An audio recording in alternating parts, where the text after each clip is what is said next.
Hello friends, family and other creatures of the sea, and welcome to a high-level game of StarCraft 2. Today in the top left, playing for Team Basilisk spawning as our blue Protoss player, it is Trigger. And in the top right here, as our red Terran, playing for Team Storm Gaming, we have Spirit. A Terran versus Protoss over here with a CC in the main base for starters. We're playing here on Equilibrium, as the Twilight Council is going to get scouted here by Spirit. Sacrifice his Reaper for it. Did kill a single probe so far. This Adept made his way across the map. Let's see if that's going to be capable of doing anything here, or if he's just going to be chilling and sitting back, doing not much else. This is ridiculously funny, by the way. Spirit built his CC on the high ground so that the Adept couldn't harass it. And the first thing that happens when the Adept arrives, that it starts harassing the SCV and actually forces it to move away from the CC for a bit. Should have probably built that command center just maybe one hex further to the top to make it just a tiny bit harder. As we have the Starport SCV ready to build that as well. Cyclone coming out right now. And we're hopping into a pretty standard 2-gate blink opener. We do have a fast third base with this. Now this is one of those builds that has fallen out of fashion largely. I feel like the last top Protoss player that truly played 2-gate blink build order was Zest. He was one of these players that loved it. Was really good in the follow-up as well. Nowadays, it seems like 3-gate or 4-gate, a little bit of pressure first and then going into charge is the preferred method by most of the top Protoss players. I'm surprised to see this here. Robotics facility coming down as well. As ooh. What does my eye spot over here? That is a second factory. This is a third CC as well. So we're heading into a Cyclone Mechie opener here. Now, how do these things usually work out against one another? I'm not entirely sure. I'm not a huge blink player, and also, it's just hard to guess what's going to happen with the Cyclones. Like it seems very dependent on how the Cyclones get used. If they move across the map too quickly, they often kind of fall flat. But here, I think Spirit has a lot of experience with this. He played this a lot in the PTR phase as well, and I know he's continued playing it throughout. He actually beat me with it once as well in a tournament. This type of mech, often opening up with 2-3 factories and then adding a fast Ghost Academy to add some Ghosts. Now, a main problem here for Trigger isn't necessarily the fact that it is mech, but it's the fact that he has no clue that it is mech. This observer is just now moving out 5 minutes into the game, and is going to walk across the map, or fly across the map, float across the map, whatever you want to call it. It's going to figure out that it is going to be Cyclones, but that is fairly late. We already have charge on the way.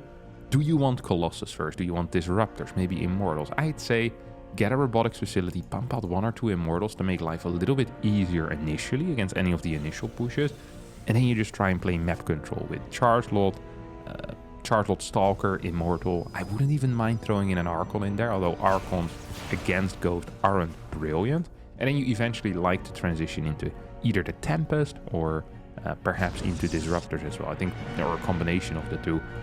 Because yes, mech has gotten a bit better for Terran, but the late game mech is still fairly weak against Tempest, especially with the Tempest buff as well. Tempest Disruptor and even Carrier Disruptor to a certain degree should be capable of dealing with all of that. Good movement here with the Observer. Doesn't want to get caught by the turret. Spirit is just chilling right now, and here comes the Scout. Sees that there's a bunch of Cyclones out there. Immediately starts an Immortal. Well, I already had an Immortal. As well as a Robo-Bay. Cancels the Robo-Bay. Okay, he wasn't aware. So his Observer saw it, but he hadn't quite noticed it yet. That it was Mass Cyclone here.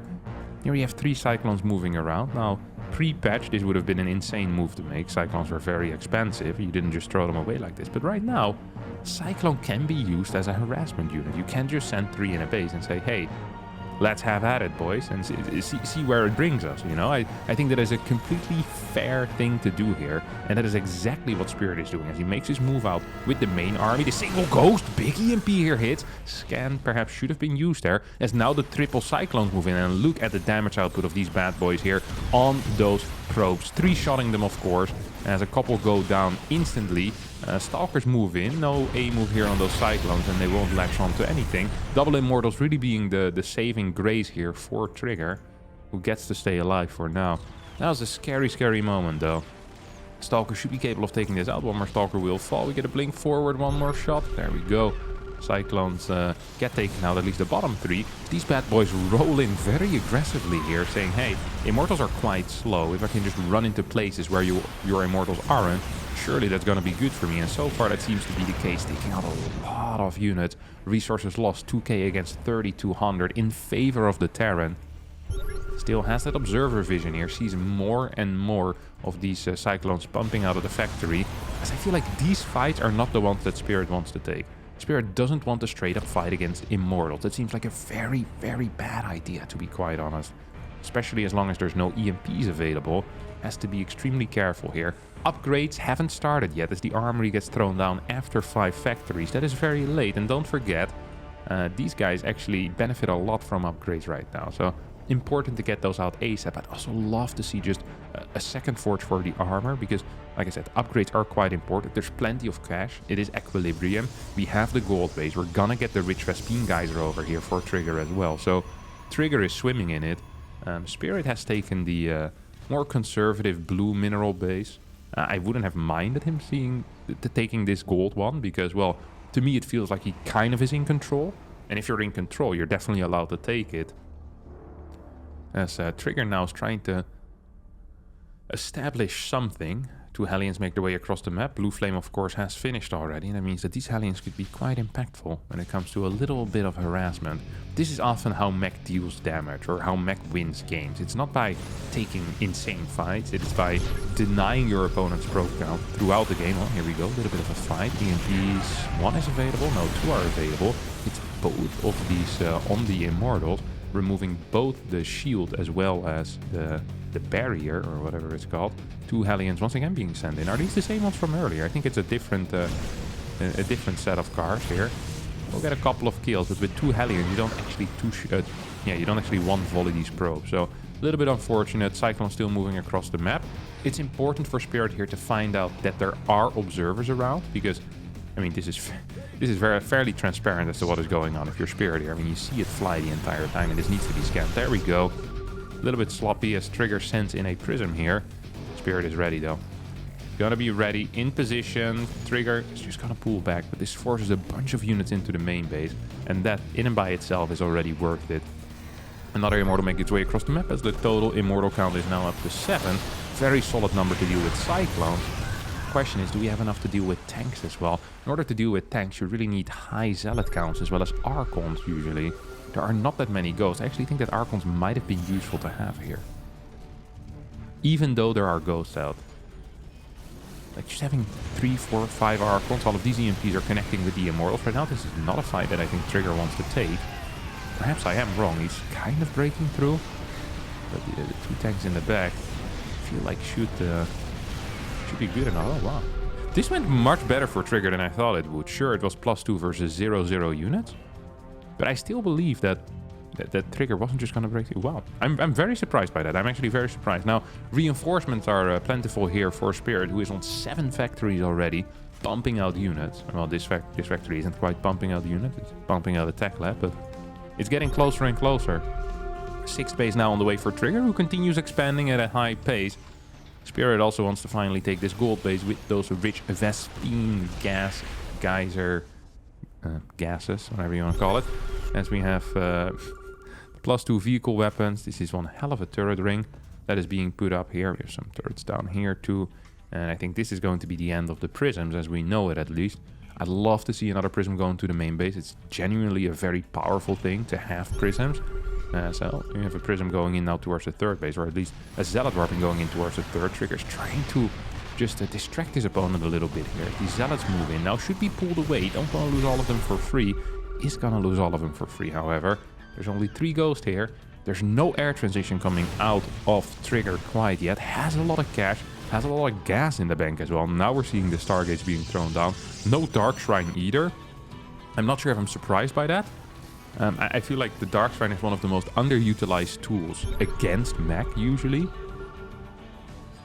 If these Hellions continue going, I mean, they scanned the army. There's no way they should be going in here. That would be a mistake, Mr. Spirit. Spirit is gonna do it. Tries to run by, keeps all of his cars alive and pisses off. Massive Zealot run by now heading in towards the third base once more. Cyclones already in position. Tanks not sieged up. These 4, however, are sieged up. Sensor towers will help out as to where this army is located. As the Cyclones stop this little Zealot run by. And it's just run by into run by. One run by out of Spirit, one run by into Trigger, then a drive by with the Immortal Zealot army. Here come the cars, and this is a massive move. We need a warp in over here, and we need it quickly. Yes, there are still 80 workers, but we can lose them very, very quickly against these bad boys with the blue flames. There is a cannon in here that's going to help. As I think 7-8 workers end up going down. That's not really the end of the world. We have a big army now moving towards the top side. I think these Stalkers will join up as well. There's a couple of Immortals just sprinkled into it. Like the cow powder on top of your hot chocolate cream. You want to put in 1 or 2 Immortals here as well in an army like this. Just in case Cyclones show up, right? Just a useful unit to have. Bursting through buildings. Yeah, not as useful, but definitely in case 1 or 2 Cyclones show up. Which are great, of course, against Zealot Stalker. Not quite as great against the Immortal. These bad boys are really locked into a corner. Tucked in nicely. Did a good job at that, except now they're also going to be stuck if a big army shows up. Cyclone plus Ghost is moving in. This CC is probably dead. It's all Cyclones and tanks are now moving kind of towards this top side, trying to deal with this army. At the same time, we still have a very large Immortal Zealot force here at the bottom side. 3 tanks, no, 4 tanks are still in position. Well, 1 not really in position, but it's somewhat close by. This army is going to get cleaned up. Trigger feels the need probably to do something right now. Blinks in forward. It's going to deal with, well, at least the tanks. That's 3 tanks going down. Can he take out this planetary as well? I'm not so sure. There's a lot of damage output here. +3. Oh my god, Immortals ripping through that. +3 Immortals are so powerful. Look at that. All of these Cyclones being taken out as well. Spirit needs to be way more careful when cleaning this up. This is a toxic hazard. And he did not do well with that. Lost a couple of good Cyclones in the process. Supply surprisingly even. 80 workers for Trigger against the 67 of Spirit. I actually think that, in a way, Trigger got the good end of the trade there, no? I think so. He's already transitioning into carriers as well. We don't have any armor upgrades on the Cyclones either. So that means that once carriers come out, these carriers are going to be real freaking powerful. Not a single Thor out. This is a blink. I'm not entirely sure about that one, Chief. That was a huge waste of resources there. 19 gateways out on the map. There's a lot of mining, but we haven't taken a new base in quite a while. This bad boy is running dry. This bad boy is running dry soon as well. Here we still have some minerals, but this has loads of minerals. So we're still going to be working on just 2.5, maybe 3 bases or so. And if you want to continue producing, you're definitely going to need to continue expanding as well. As we see Spirit doing the same thing, is now taking his 6th base. So far, resources lost in favor of the Terran as well. Mech Ghost really doing a number here on Trigger. I'd love to see 1 or 2 disruptors just being added into the mix. I don't think you need 7, 8, 9, 10 disruptors. I really think if you have an Immortal carrier army and your opponent doesn't have Thors, literally all you need is like 1 or 2 disruptors just to push them away a bit further. You send in the carriers, use the disruptors to push them away, and then if they engage into you, you always have the Immortals there for backup. It's like your strong backbone, basically, of your army. It's very important. I'd love to see a mothership as well being used just for kind of using that 2-side play. This is a Terran army that is spread fairly thinly. Like it's all on the bottom side right now. There's really nothing on top. So a mothership up here with a recall, that could really do wonders for this game. You can definitely take out one of these bases in that case, take out the sensor towers, the turrets, maybe create like a free path into the main base for a prism later on. All of these things, although they don't carry a lot of direct value, I mean this base is practically mined out, they carry a lot of value for the rest of the game. Like you're setting a future harassment up, which is going to be executed much better, or will have much better results. As these Hellions are running in, we'll get a bunch of kills here, so let's continue charging at them.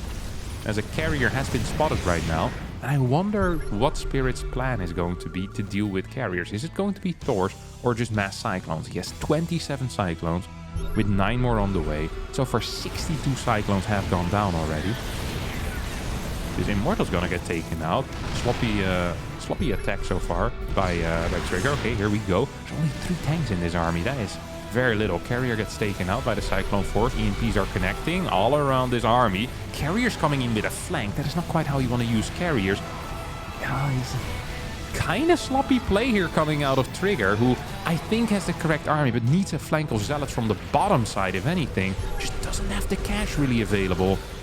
As these carriers now in a bit of trouble. Once again in such a vulnerable position. Tanking way more damage than I think they should. As Trigger gets the short end of the stick there, which is definitely... Yeah, this wasn't good. I love this. Just Cyclones being used as more of a harassment tool. It's like a split army thing. It's like, hey, you have a massive army that works well together.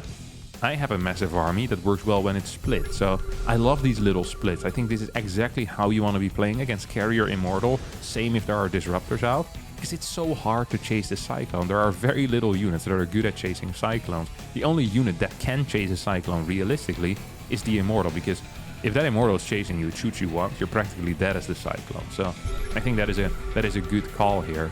To just try and get some Immortals. This is scary. This is real scary. This is a scary prospect if you're a Carrier player. Here we go. It's gonna try an EMP hit. Takes out one of those carriers practically instantly. Should still latch onto some of these Zealots as well. We're now working with 2 armies just spread around the map. DT's finally making an appearance. Do hope they're not gonna get scanned instantly, but they do. That's going to allow Spirit as well to mentally prepare for DTs. And that makes DTs a whole lot worse, let me tell you that much. There's not that much cash available anyway for Trigger, who is really creating a beautiful army. Like, in a straight-up fight, this is not going to be close. In a straight-up fight, Trigger just walks over his opponent. The thing is, Spirit here isn't really planning on fighting. I wonder if you stay. You're right underneath. Do you stay here? I think you do. You take out the carriers. Yeah, there we go. Takes out the carriers. Takes a very good initial fight. Half of the Immortals, no, more than half, like 70% of the Immortals weren't in that fight. Don't forget, the Immortals are the units that deal the damage. The carriers force the fight. The Immortals deal the damage in that fight. Even now, you can see how afraid Spirit is of his opponent. And rather than saying, hey, I'm just going to reinforce towards the bottom, Spirit is going to harass right now. This is a difficult call to make, but it's the correct call to make. 4 Zealot Warp in. No, what is this? 8 Zealot Warp in being used. These probes are very important. There's not that much money left right now for Trigger. As the +1 armor upgrade, vehicle armor upgrade has finished up. Couple of tanks being added in as well. Carriers really have done pretty much nothing so far. 8 carriers have died, 18 Immortals have died, and 101 Cyclones have been taken out. That is a crazy amount of Cyclones that have died. EMP misses completely. There's still a bunch of ghosts around though. Now just moving back, you can chase with Zealots. It is simply not possible. Good army splits is what you need here, Trigger. You can just A-move after a couple of these Cyclones. This, however, might have some potential. Here we go. Split up those Immortals a little bit better to deny the tank splash. This is a good start of the fight. Pulls back the Zealots, which is also correct. I think he can just split up his Immortals half-half here. One half to the left side, half to the right side, and have a good time. Another... Oh, this is a big, big hit. This is a very big hit. It's going to be taking out a bunch of these tanks. I think we might be looking at a base tradey scenario here. This is once again where I think Disruptors really would come into play and help out. DT slashing through is of course going to be useful. Orbital Command in some trouble. There's no scan being used. Is DT still going ham? 2 kills already. Make that 3. Make that perhaps 4. As a second DT is like, well, this is successful. We're not being spotted. We can continue going in here. Planetary perhaps in some trouble as well here on the bottom side. Turret is going to get sniped. Trigger being very diligent here with his DT usage. I love it. How many orbitals are there actually? There are 5. There's currently only a single scan available, and that's in the main. That could be an issue. I've said it before, in a direct engagement, I don't actually think Spirit can fight this. I don't actually think he can fight. He just EMP'd the DT, but he also EMP'd 4 of his own ghosts, which makes them a whole lot less useful. Zealots coming in from the side. I think with Immortals you just burst through this, no? I almost feel like Trigger can just fight this. Oh, here comes a big flank, though. Cyclones coming in from the side as the Immortals stutter step forward. And this is the type of fight I was talking about. Oh my god, Immortals dishing out so much damage over here. As the Cyclones are falling, Trigger is absolutely blasting this fight. The moment he finds a way to move across the map, which he did, He manages to get that win, but it's not over yet. There's a lot of mining going on over here. Turret is going to get sniped. 4 DTs are in here. Need to run away as a new turret gets constructed. Good target fire with that planetary on the low DT. This base, however, is an issue for Trigger. Well, it's not an issue, but it's an issue that it's mining. It's gonna get taken out over here. I can only imagine. There's so many Immortals out and they're shooting. They're having a good old time. Cyclone count is at 11 against 7 Immortals. Army count is equal when it comes to the supply. I don't entirely know why, because this army looks freaking weak to me. DT will get taken out as these Stalkers are being rallied into their death as well if they ain't careful. Bottom side DTs once again snipe the turret. There's still 5 orbitals remaining, so scans should always be available in my mind. Yeah, there's always some scans available. Trigger, I think, is playing this way too careful, way too slow in a way. You're playing against someone that has serious mining going on, that has loads of orbital commands left over that could be used. I guess there's not serious mining going on right now, but still there's many more workers. So the moment an orbital reaches a base, it is just an issue. It's going to increase that income by so much. Well, in reality, Trigger is just kind of bleeding dry here. Like, he doesn't have very much. Stalkers moving in. I hope here that Spirit makes the correct call and goes across the map. This base can be given up. He can lose this. He's not going to, but he could have. This base, however, Trigger can't lose. This is literally all he has. Oh, and this one. So it's not really all he has, but it's close to all he has. The other base also being harassed right now. Spirit's very aware of what he needs to do in order to win this game, and that's kill workers and then eventually take a fight with army supply superiority. That is the only way he can win this game. Trigger right now is just, he's kind of stuck. He's like, hey, what do I want to do? Do I want to kill bases? Do I want to kill production? I wouldn't mind a kill on production. The problem is you're never leaving, because you have this massive Cyclone army that's waiting for you. DT going ham here, taking out factories that were outside. And we still are in a situation where, despite the larger army supply for Spirit, Trigger might actually have a chance. Don't forget that this DT now is going to get cleaned up. No, it's blinking away. Gets the blink out, but walks straight into a turret and a planetary. And it's not entirely brilliant. Yes, the income for Spirit here is simply too high. And Trigger is... he's just kind of standing around doing nothing. I don't entirely understand why. Perhaps he believes that he's outmining his opponent, but what reason does he have to believe that? He knows his opponent has more orbitals. He saw 2 over here. He knows there's at least 1 in the main, probably 1 in the natural too. Oh, never mind, it's gone. He knows there's 1 over here. So he knows there's at least 4 orbitals on the map right now. And there are 5 orbitals, so it's even more. I just don't entirely understand like what he's waiting for. Every second that goes by is a bad second. You're mining from 1 base, buddy. Just this base by itself is already better. And you know Spirit is trying to get this one running. It's a bad situation here. As at this point, Spirit has actually amassed a pretty decent army. Under than 10 army supply. Here comes the A move. Sentries are being added in for whatever reason. As the EMPs blanket this army, and now the Cyclone count is high enough. Spirit gets the win here on Equilibrium in a very cool little mech versus Protoss game. Almost 150 Cyclones going down in this game, and more than 150 being built. But there was, what, 6 more on the way? That is a lot of Cyclones here. It's like 170 something Cyclones in one game. 31 Immortals, 10 carriers. I really feel like the carriers were the most useless investment here. It felt like they didn't really achieve very much throughout the game. They slowed down the army. They were often lost in sloppy situations. Just a crazy game of harassment as well. 136 probes, 96 SCVs. Banger of a game, that's for sure. Love to see it, some of that mech play. I still believe that Trigger really, if he ever gets across the map, maybe even with 1 or 2 extra disruptors in there, high immortal count, life is going to be very, very sweet for him. But it took him so long, and then just that hesitation of what to do kind of bit him in the bum here. Now, I do hope you like this game. If you did, don't forget to hit the like button, subscribe to the channel, and I'll see all of you next time for a new video. Thank you so much for watching, and bye-bye.